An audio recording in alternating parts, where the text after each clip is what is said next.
Hello दोस्तों, आज की कहानी में आपका स्वागत है। चैनल पर नए हैं तो प्लीज़ सब्सक्राइब करें। इस औरत को देख रही हो जिसकी गोद में बच्चा है? हाँ हाँ, देख रही हूँ। कौन है यह? अरे, इसको नहीं जानती तू? पहली वाली औरत बोली। हाँ हाँ, नहीं जानती। दूसरी औरत इनकार करते हुए बोली, यह पवन सेठ की दूसरी औरत है। पहली औरत गुजर गई, तब उसने इस औरत से शादी कर ली। हाय, पवन सेठ और कहाँ यह औरत? हैरानी से दूसरी औरत बोली, इसकी गोद में जो लड़का है वह पवन सेठ का नहीं है। तब फिर किसका है? पवन सेठ के नौकर रामलाल का। पहली वाली औरत ने जवाब दिया। अरे, पवन सेठ की उम्र देखो, मुंह में दांत नहीं और पेट में आंत नहीं। दूसरी वाली औरत ने ताना मारते हुए कहा। दोनों में उम्र का कितना फर्क है। इस औरत ने कैसे कर ली शादी? सुना है यह औरत विधवा थी। पहली वाली औरत ने कहा। विधवा थी तो क्या हुआ? अरे, उम्र देख कर तो शादी करती। अरे, इसमें पवन सेठ को देखकर शादी नहीं की, फिर क्या देखकर शादी की? उस औरत ने पूछा। उसकी ढेर सारी दौलत देखकर। आगे की बात निर्मला न सुन सकी। जिस दुकान पर जाने के लिए वह सीढ़ियां चढ़ रही थी, तभी ये दोनों औरतें सीढ़ियां उतर रही थी। उसे देखकर यह बात कही, तब वह रुक गई। उन दोनों औरतों की बातें सुनने के बाद दुकान के भीतर न जाते हुए वह उल्टे पैर लौटकर फिर कार में बैठ गई। ड्राइवर ने हैरान होकर पूछा, मेम साहब, आप दुकान के भीतर क्यों नहीं गई? जल्दी चलो बगने पर, निर्मला ने अनसुना करते हुए आदेश दिया। आगे ड्राइवर कुछ न बोल सका। उसने चुपचाप गाड़ी स्टार्ट कर दी।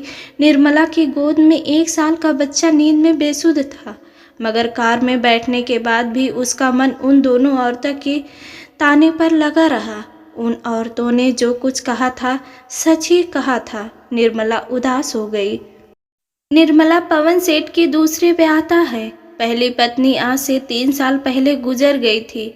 यह भी सही है कि उसकी गोद में जो लड़का है वह रामलाल का है। रामलाल जवान और खूबसूरत है।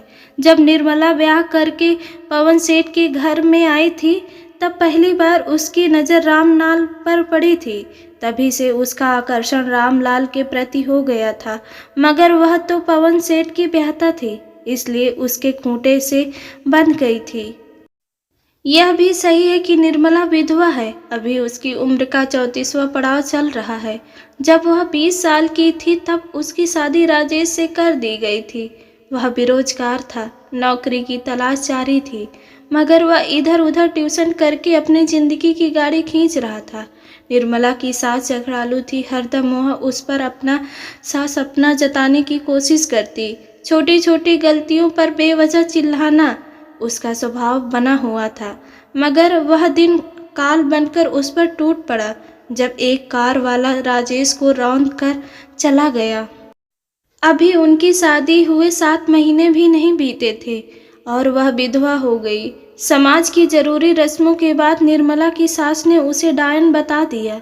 यह कहकर उसे घर से निकाल दिया कि आते ही मेरे बेटे को खा गई। निर्मला अपने मायके में चली आई और माँ, बाबूजी और भाई के लिए बोझ बन गई। बाद में एक प्राइवेट स्कूल में टीचर बन गई। तब उसे विधवा जिंदगी जीते हुए 14 साल से ऊपर हो गए। आज के पोंगा पंथ के मुताबिक विधवा की दोबारा शादी भी नहीं हो सकती है। उसे तो अब जिंदगी भर विधवा की जिंदगी जीनी है। ऐसे में वह कई बार सोचती है कि अभी माँ बाप जिंदा हैं, लेकिन कल वे नहीं रहेंगे, तब भाई कैसे रख पाएगा? यही दर्द उसे हरदम कचोटता रहता था। निर्मला कई बार यह सोचती थी कि वह माँ बाप से अलग रहे, मगर एक विधवा का अकेले रहना बड़ा मुश्किल होगा। मर्दों के दबदबे वाले समाज में कई भेड़िया उसे नोचने को तैयार बैठे हैं। कई वैसी मर्दों की निगाहें अब भी उस पर गड़ी रहती हैं। माँ और बाबूजी भी उसे देखकर चिंतित हैं। ऐसी कोई बात नहीं है कि सिर्फ वही अपने बारे में सोचती है। माँ और बाबूजी भी सोचते हैं कि निर्मला की जिंदगी कैसे कटेगी। वे खुद भी चाहते थे कि निर्मला की दोबारा शादी हो जाए, मगर समाज की बेड़ियों से वे भी बंधे हुए थे। इसी कश्मकश में समाज के कुछ ठेकेदार पवन सेठ का रिश्ता लेकर निर्मला के बाबूजी के पास आ गए। बाबूजी को मालूम था कि पवन सेठ बहुत पैसे वाला है। उसका बड़ा भाई मनोहर सेठ के नाम से मशहूर है, मगर दोनों भाइयों के बीच 30 साल पहले ही घर की जायदाद को लेकर रिश्ता खत्म हो गया था। आज तक दोनों के बीच बोलचाल बंद है। बाबूजी ने निर्मला से पूछा था, निर्मला तुम्हारे लिए रिश्ता आया है। वह समझते हुए भी अनजान बनते हुए बोली, रिश्ता और मेरे लिए? हाँ निर्मला, तुम्हारे लिए रिश्ता। मगर बाबूजी, मैं एक विधवा हूँ और विधवा की दोबारा शादी नहीं हो सकती। अपने पिता को समझाते हुए निर्मला बोली थी। हाँ नहीं हो सकती है, मैं जानता हूँ, मगर जब सोचता हूँ कि तुम यह लंबी उम्र कैसे काटोगी तो डर जाता हूँ। जैसे कोई दूसरी विधवा काटती है वैसे ही काटूंगी बाबूजी। निर्मला ने जब यह बात कही तब बाबूजी सोच विचार में पड़ गए थे। निर्मला खुद ही बोली थी, मगर बाबूजी, मैं आपकी भावनाओं को भी अच्छी तरह समझती हूँ। आप बूढ़े पवन सेठ के साथ मेरा ब्याह करना चाहते हैं। हाँ बेटी, वहाँ तेरी जिंदगी अच्छी तरह कट जाएगी और विधवा की जिंदगी से छुटकारा भी मिल जाएगा। बोलकर बाबूजी ने अपने मन की सारी बात कह डाली थी। तब वह भी सहमति देते हुए बोली थी, बाबूजी आप किसी तरह की चिंता मत करें, मैं यह शादी करने के लिए तैयार हूँ। यह सुनकर बाबूजी का चेहरा खिल गया था। फिर पवन सेठ के साथ निर्मला की बेमेल शादी हो गई। निर्मला पवन सेठ के बंगले में आ गई थी।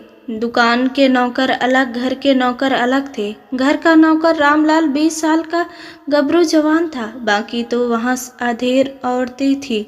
पवन सेठ ने कई बार उससे कहा था, निर्मला तुम मेरी दूसरी पत्नी हो, उस उम्र में बेटी के बराबर हो। अगर मेरी पहली पत्नी की कोई औलाद होती तब वह तुम्हारी उम्र के बराबर होती। मैं तुमसे औलाद की आस रखता हूँ, तुम मुझे एक औलाद दे दो। औलाद देना मेरे अकेले के हाथ में नहीं है। निर्मला अपनी बात रखते हुए बोली, मगर मैं देख रही हूँ हमारी शादी के 6 महीने हो गए हैं। मैं उम्र की ढलान पर हूँ, फिर भी औलाद चाहता हूँ। पवन सेठ की आंखों का इशारा वह समझ गई। तब उसने नौकर रामलाल से बातचीत करना शुरू किया। निर्मला उसे बार बार किसी बहाने अपने कमरे में बुलाती। कभी वह अपना आंचल गिराती तो मर्द कैसा भी पत्थर दिल हो, आखिर एक दिन पिघल ही जाता है। रामलाल ने कहा, मेम साहब, आपका मुझे देखकर बार बार आंचल गिराना मुझे अच्छा नहीं लगता। आप क्यों ऐसा करती हैं? अरे बुद्धू, इतना भी नहीं समझता है? निर्मला मुस्कुराकर बोली और उसके गाल को चूम लिया। समझता तो मैं सब कुछ हूँ, मगर मालिक कुछ भी नहीं कहेंगे। बीच में ही उसकी बात काट कर निर्मला बोली, मालिक से क्यों घबराता है? यह सुनकर रामलाल पहले तो हैरान हुआ, फिर धीरे से मुस्कुरा दिया। उसने आओ ना देखा न ताओ निर्मला को दबोच लिया। निर्मला ने कुछ नहीं कहा। फिर क्या था, निर्मला की सह पाकर जब भी मौका मिलता वे दोनों हम बिस्तर हो जाते। इसका फायदा यह हुआ कि एक दिन वह पेट से हो गई।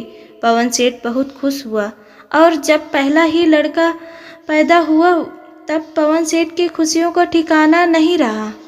मेम साहब बंगला आ गया। जब ड्राइवर ने कहा तब निर्मला पुरानी यादों से लौटी। जब वह कार से उतरने लगी तब ड्राइवर ने पूछा, मेम साहब जिस दुकान पर आप खरीदारी करने पहुंची थी वहां से बिना खरीदारी किए क्यों लौट आई? मेरा मूड बदल गया, निर्मला ने जवाब दिया। मूड तो नहीं बदला मेम साहब, मगर मैं सब समझ गया, कहकर ड्राइवर मुस्कुराया। क्या समझे मानमल? गुस्से से निर्मला बोली। इस बच्चे को लेकर उन औरतों ने। देखो मानमल, तुम अपनी औकात में रहो। बीच में ही बात काट कर निर्मला बोली, हाँ मेम साहब, मैं भूल गया था कि मैं आपका ड्राइवर हूँ। माफ़ी मांगते हुए मानमल बोला, मगर सच बात तो होठों पर आ ही जाती है। क्या सच बात होठों पर आ जाती है? निर्मला ने पूछा। यही मेम साहब की उन दोनों औरतों ने बच्चे को देखकर कहा होगा कि यह बच्चा सेठ जी का खून नहीं है, बल्कि उनके नौकर रामलाल का है। मानमल ने साफ साफ कह दिया। निर्मला गुस्से में बोली, देखो मानमल, तुम हमारे नौकर हो और अपनी हद में रहो। औरों की तरह हमारे संबंधों को लेकर बात करने की जरूरत नहीं है, कहकर निर्मला कार से उतर गई। अभी निर्मला दालान पार कर रही थी कि आया ने आकर बच्चे को उससे ले लिया। मानमल फिर मुस्कुरा दिया।